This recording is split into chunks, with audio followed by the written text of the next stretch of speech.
In some cases, depending on, I just don't make myself as available. Like I'm doing my own thing. I'm not at your every wake and beck and call. Right. I got my own life. I'm doing my own thing. If I establish relationships, I'm gonna see what I'm not waiting on you to make up your mind. So that was a lesson I learned from that experience. And had I just been waiting for her to just, figure it out, I would have missed my wife. The Point Podcast. You actually saw a future where you would not be married? Oh, yes. I thought I talked about that here before. Have I not? I mean, you may. Yeah, I don't think you did. Let's unpack. Oh my goodness. Yes. And in fact, I remember purchasing the ring for my wife still with a lot of doubt. Yes, not doubt about marrying her, but doubt that it was actually going to happen. Why were you doubting that? Just because I had just bought into this whole mindset that it was just going to be me for the duration. What gave you that? What gave you that idea that it was going to be you for the duration? Dude, like I just was not having a lot of success with women. If I'm just being honest about it. And there were different avenues I was trying that just were not happening. Different things I wanted in terms of women, different women I what do you call it, pursued. Mm-hmm. And it just did not work, just did not click. How many were we talking? 2.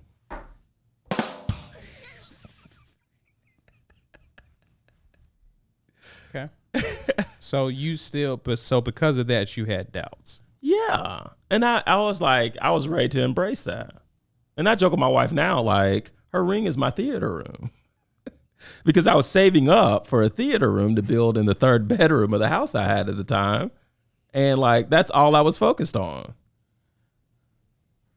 Interesting. Dude, and I still want a theater room. Okay. Why don't you go get a theater room? I got to take the ring off. I know it get contracted. Hit it again. That was a joke. I didn't know. You didn't get it? I still don't know Still don't know what he's talking about? A good ring contractor? Don't worry about it. So back to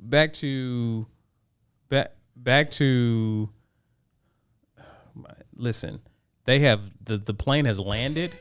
They have off-boarded. They got their luggage. They're not waiting on. They get picked up by the Uber. It's flown over your head. Let's not revisit that. So that's very interesting that you had doubts about. Why do you think that is? Do you just because feel like I'm lame? Well, that's okay. So now you're just taking me where I thought we were going to go. So all the self-deprecating humor.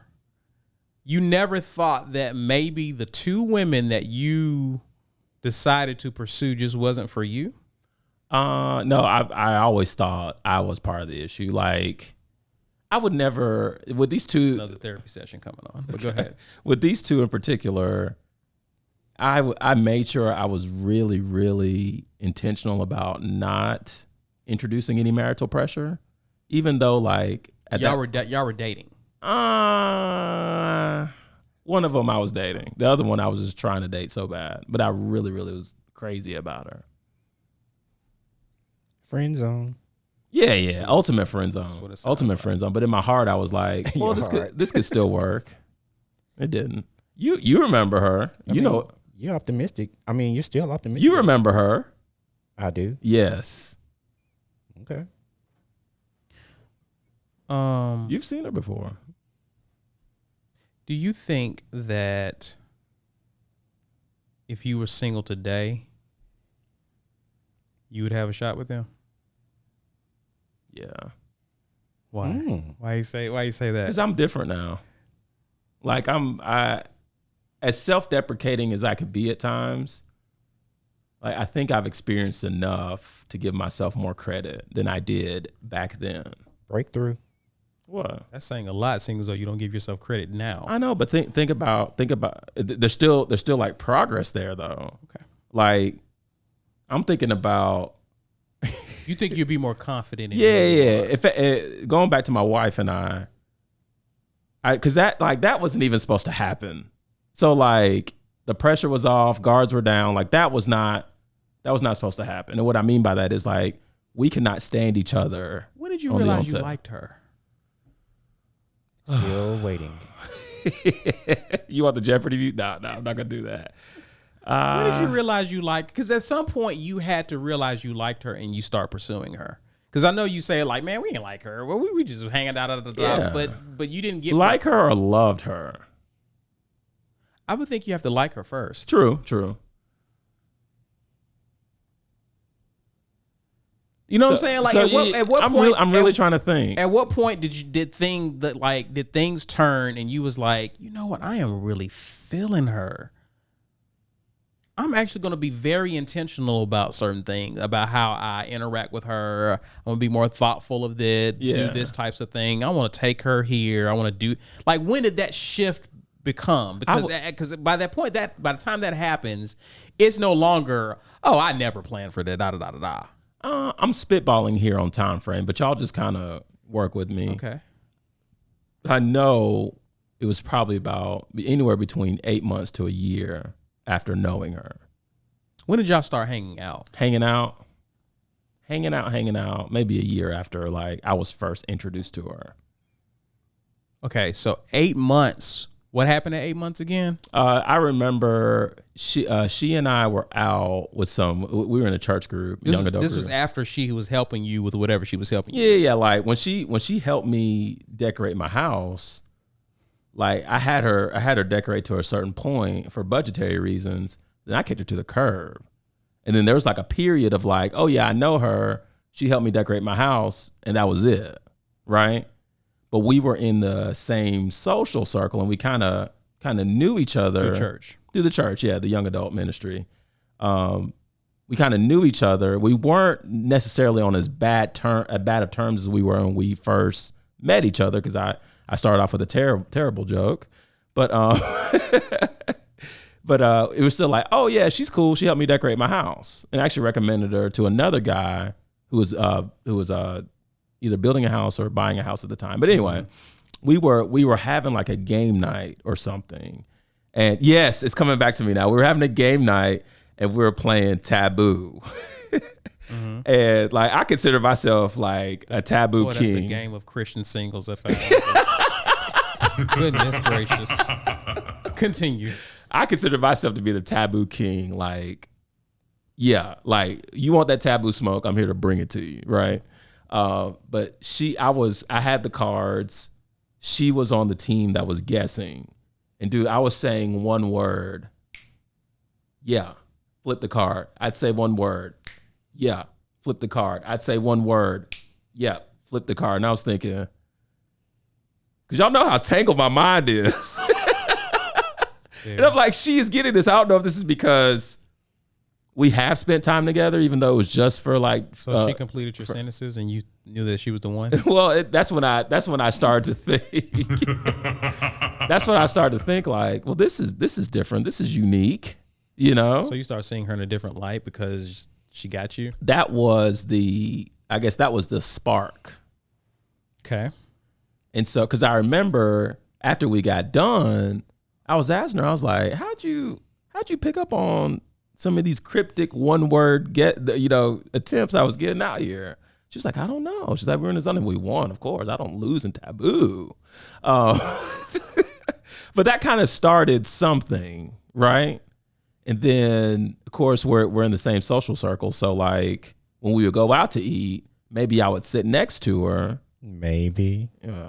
At a certain point, yeah, I wasn't. At a certain point, I was intentional about it, but I just got shuffled together or something. Early on, I don't think I was trying to. Is what I'm saying, Walker. Early on, I don't think I was trying to. I think it just kind of happened. Okay, is that fair? And then at some point, you was like, "No, I want to sit next to her again." Yeah, when she started telling me about my temporalis lobe or temporalis muscle in my head. My wife's a medical professional, so. Okay. I think this is one of my best jokes ever. She did not laugh, but I think it's one of my best jokes ever.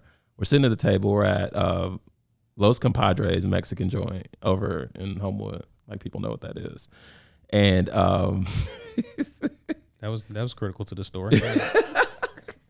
and so I'm sitting by her, and I forget what we were talking about. She's just gazing at my head, and she's like, "Man, you have a really enlarged temporalis lobe or temporalis muscle." And so I leaned in and I said, "How much longer do I have to live?"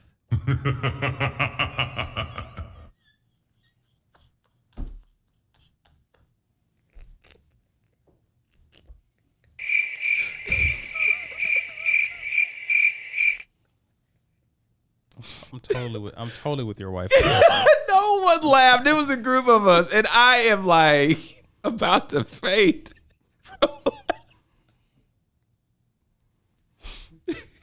To this day, it still takes you out. Chuckles me to this day. Takes you out. I was like, man, one day somebody's gonna realize the genius of this joke. Well, somebody already did. One person already did. So, I mean, you mean someone else? Yeah. Oh, gotcha. Hey, good luck. But yeah. So yeah. So we were, and she was accepting of these terrible jokes, but yeah. So then it just through that, and so the first few times I asked her out, she turned me down. So what made you continue to pursue her? I felt like it's hard to explain. I felt like there's something different with us, like something different. I think exploring our origins of our relationship, something about the fact that there was no pressure. Is that what separates her? Wait, yeah, there was pressure. Because there was pressure with the other women. Yeah, but I was generating that pressure. With her, it was like, oh, she hates my guts, so I can't make this any worse. That's how it started. She really hates? She didn't hate my guts. I say that for a fact, Walker. It's provocative. Walk with me. It's part of your last name. I've been dying to say that. You're O for tonight. I am.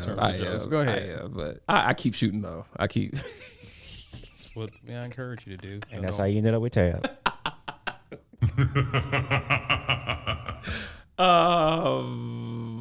Did she laugh at any of your jokes? Now, yeah, she laughed at more early on, but I mean, like my jokes get stale because I use the same ones because I think they're funny. I got it. But like I think about yesterday, I was telling her about a PTO meeting, and like she had to like stop me. She was like, "Hold on, you did what?" And she was just like, "It's a laughter I remember from like our dating time." Mm-hmm. But it was something that really I didn't think any of it was funny. But as I'm telling her what happened at this PTO meeting, she cannot contain herself. Oh, go figure. Good for both of y'all. I don't know. That's not funny stuff. Temporalis lobe? Killer at the parties, huh? Oh my goodness. Only at the better parties. I can't just say that anywhere. Shouldn't have said it here. But yeah, you're really making me think though. About just like I want to come up with something tangible that was different. I just want to know, like, I know you keep saying, like, man, we went da-da-da-da. And I get it. I get your point because it wasn't like you had that, oh, my God, I just got to be like those butterfly type. Like initially? Yeah. You know how you like the other two women that you may have been infatuated with, right? Yeah. It wasn't there, but you had a connection with her that you perhaps may not have had with the other two.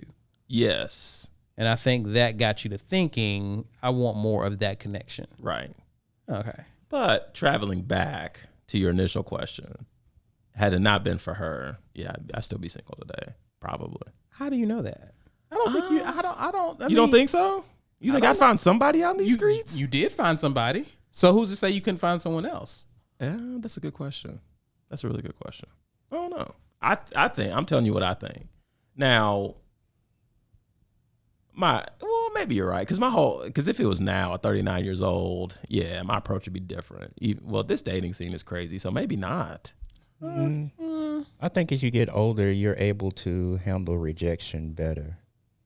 Especially if you're putting yourself out there, yes. Yeah, I think that's a fact, though. Yeah. You think the rejection was just earth-shattering for you at the time? For one of them, yeah. Yeah. You know who it is, Black. Don't say the name, but you know who it is. Okay, I won't say the name. She may be listening for all I know. He doesn't even know. He does. Okay. You keep telling yourself that. Okay. Very interesting though. Really? Very, very. I'm guessing this is nothing you can relate to. In terms of what? In terms of like, did you ever at one point think it was going to just be you? No. Okay. Absolutely. What's with the extra sauce with that? No, that never crossed my mind. Never crossed my mind. No, I always knew I was gonna be married. You knew you were, or you knew you wanted to? Was going to be. Claim it. Absolutely. Like I already knew I knew that was a fact. Yeah. I'm Caesar Walker. I'm gonna marry somebody. No, I didn't say it like that. I knew I would be married. Somebody gonna take this ring. No, I didn't say it like that. That is not what I said. Not anybody. Well, not Somebody, anybody. Somebody, you're different. Okay. No, but no, I knew I would be married for sure. I knew that was definite. I mean, because yeah, that was just my expectations. That was always my expectation. I knew that I didn't want to waste a lot of time when it came to that. Wow. Like if I found someone, and I think as I matured, that I wanted to, I was very intentional about the type of women I selected. You know what I mean? And so is that No, it's just like, I don't know. To hear you say I was intentional about who I selected. yeah. Like, dude, that's a flex. Is it? It just sounded like he had a plan for his life, and he just followed that plan. No, it doesn't. That sounds like a flex. It's not. Flex in what way? Just like, because like I didn't have a selection, right? You had options. You just didn't exercise all your options. Yeah, you selected too. They just didn't choose you back. And that Gotta be some sound effect for that. and that's not and I promise you that's no shade because that's something all men deal with. Rejection, right? Right. She still has to choose you even though you chose her. Right? Right. Do you really get that? You don't sound convinced at all.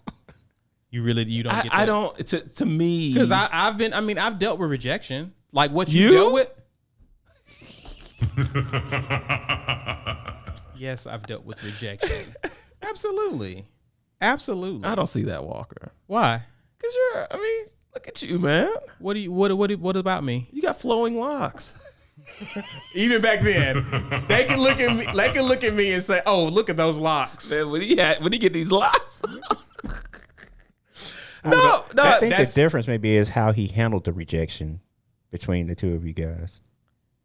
Yeah. You care to unpack that? Sure. Classic example. I know what it's like to be friend zoned. Absolutely. But we evolved. I evolved. I learned so much from that experience. Here's the flex in that. But I get to that. I worked on building. The mistake I made was building or working on the friendship because I knew that whoever I get with, I want us to actually have that built-in relate. Because if we're going to do this long term, we got to like each other.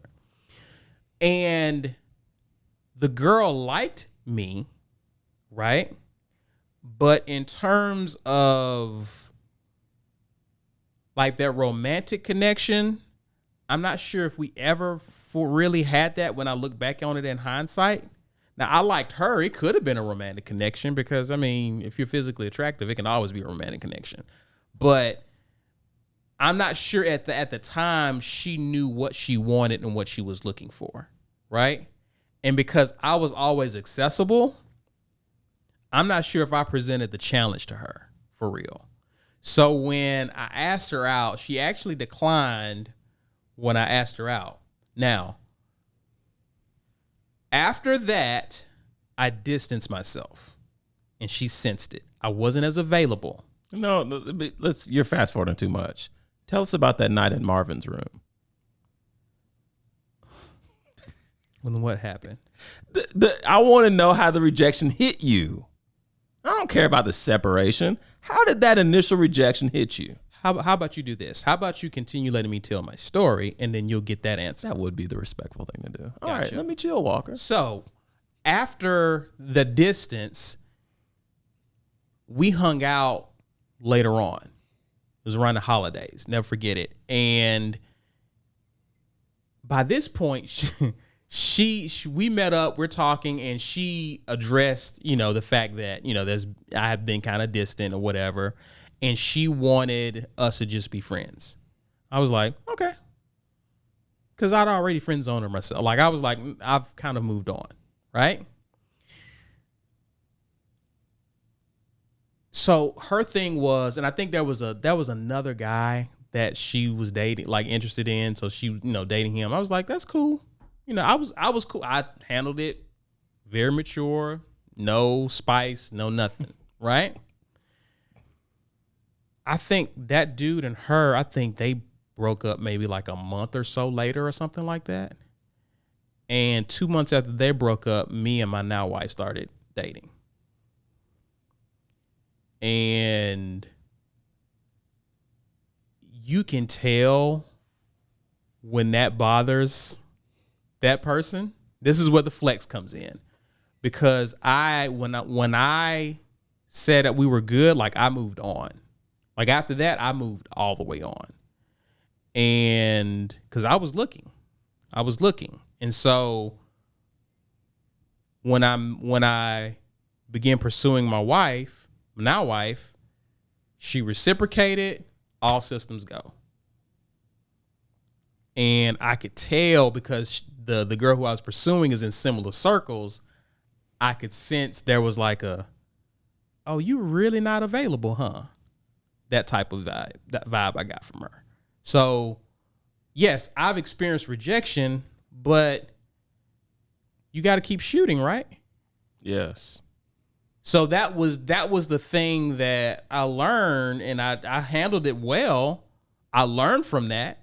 I learned that in some cases, depending on, I just don't make myself as available. Like I'm doing my own thing. I'm not at your every wake and beck and call, right? I got my own life. I'm doing my own thing.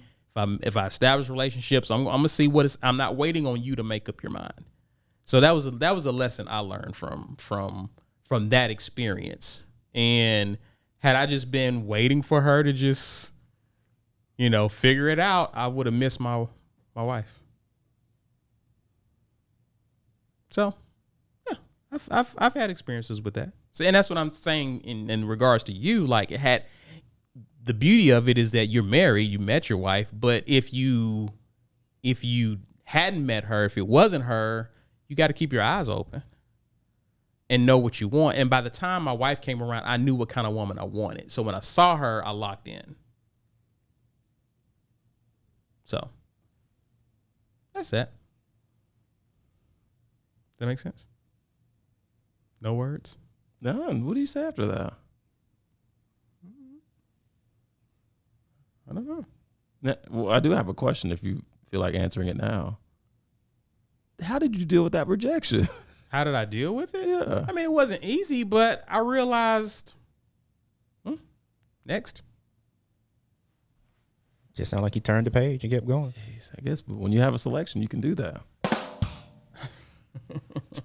Well, he said You out he here with didn't. one- Now, did you, like when you cut things off with that, Other female. yeah, did you know your wife at that point, or did you meet her afterwards? Did I know of her, or know her? Know her. No, I think no of hers is a right. I knew of. Okay. Yeah. I knew of. But no, I was on, I'll be honest to you, after that whole deal, I was like, well, what I'm not fixing to do is just keep hovering or make myself, I'm not making myself available to this female anymore. Like if she wants to hang out, we can hang out, but it's going to be platonic. It's gonna be platonic. And see, that's what I lacked. Yeah, like if she wants to hang out with me, I'm not asking to hang out with you. If you want to hang out with me, and I'm not available, and I'm available, cool. And I'm available, which means I can make myself not available. True. If I want to. Right. But if I feel like making myself available, it is platonic. Know that much. You set the rules. Yeah.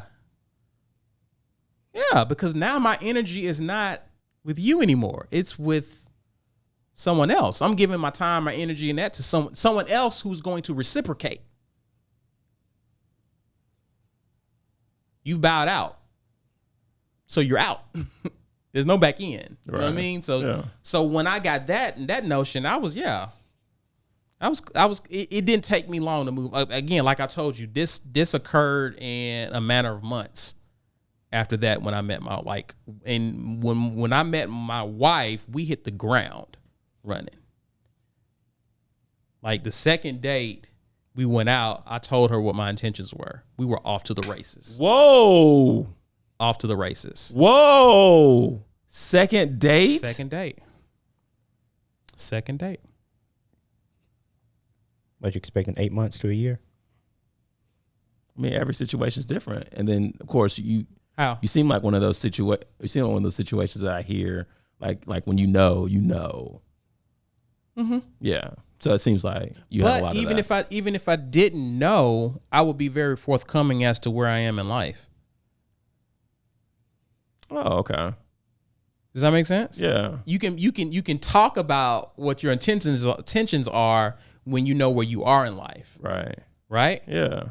So if I'm dating with the intention to marry, then whoever I'm hanging out with needs to know that. Because if you're not dating with the intention to marry, I'm not going to waste your time and my time. Is that a foreign concept? I'm comparing it to mine. We were not there.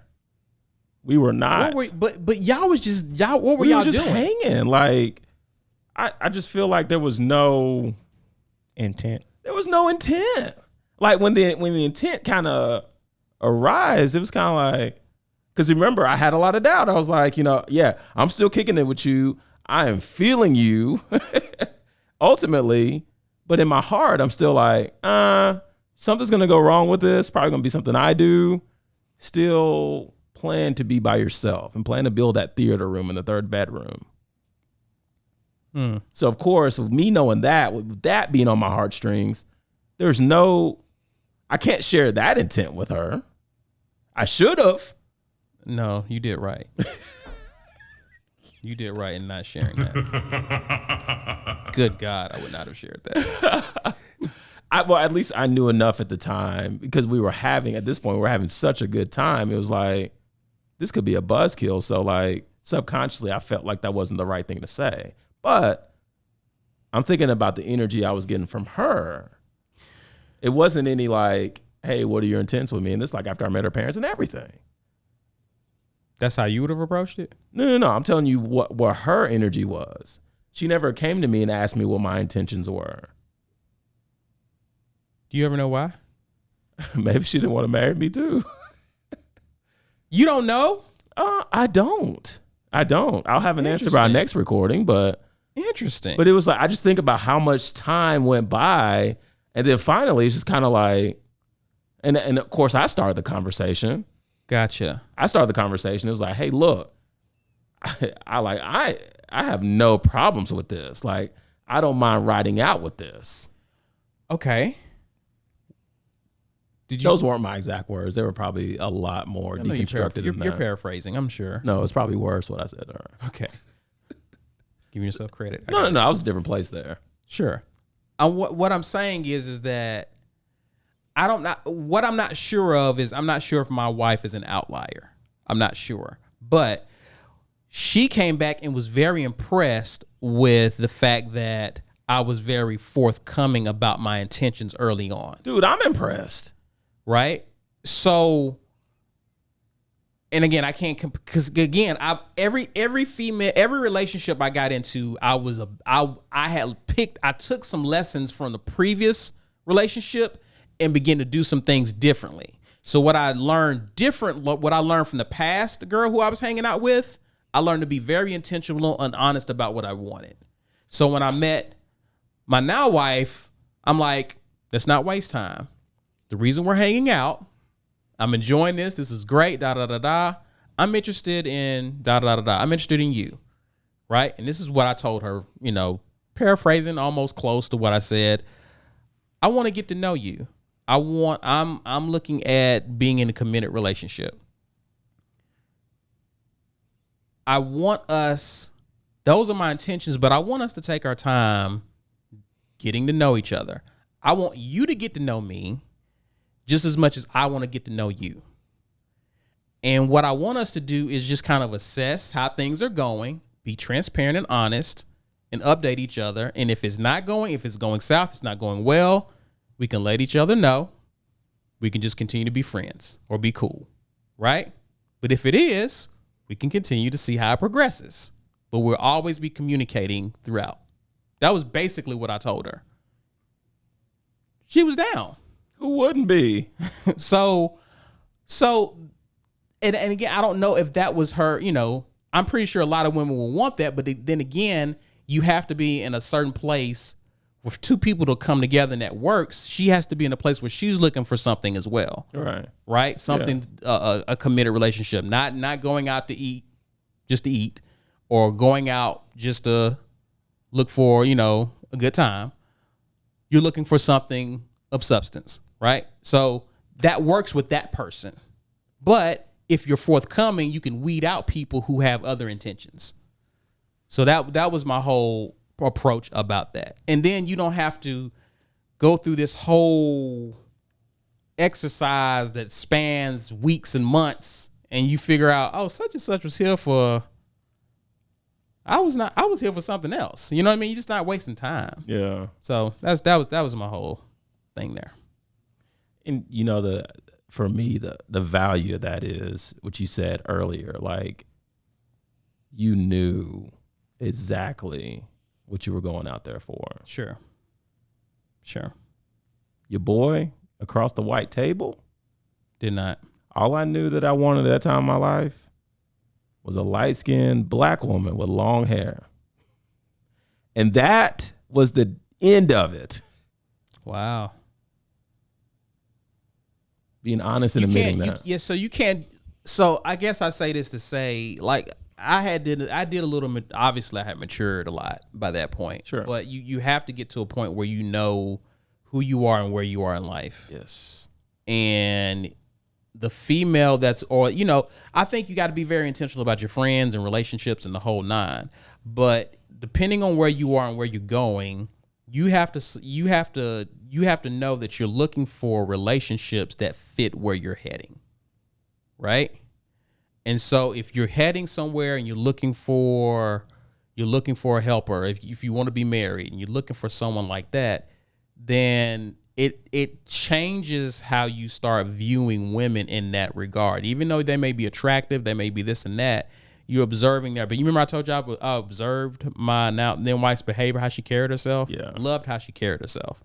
That was very attractive. Like, it was like, I think I may see what she's talking about. Like, if we got some chemistry and we can talk, off to the races. And that's what made it so easy by the second date for me to say that, because I'd already vetted you out. Yeah. I'd already vetted you out by that point. Yeah. Yeah. So, you just, that by that point I knew. And even then my pops would put the thought in my head, you should pursue marriage, not just some girlfriend.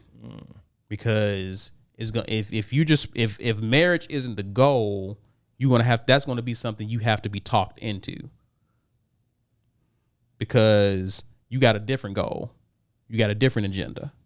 Right? And so my pop kind of put the bug in my head, you need a wife. You need to pursue marriage. So I was always kind of wired that way. I was always kind of relationship oriented. So it was easy for me to make that transition. Okay. Well, there you have it, folks. Playology 101 by Caesar Walker.